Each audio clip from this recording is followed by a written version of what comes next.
Hey guys, in this video, we'll go over how to scan channels on your Android TV. Now, first, you need to ensure that your TV is actually connected to an antenna or aerial port, okay? And then you need to access the settings menu. So what you do, on your remote, you press the home button, okay? Then you select settings, navigate to watching TV or channels, and then just select channel setup or digital setup, right? And then you need to basically initiate channel scan.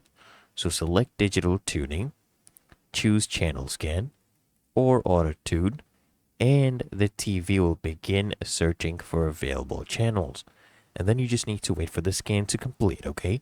The process may take a few minutes, depending on the number of channels and your location. And once the scan is complete, you can access your newly scanned channels. And it's really that easy and simple. So, I hope this guide provided value to you, and if it did, consider smashing that like button, as well as subscribing to frequently asked questions, and I'll see you in the next one.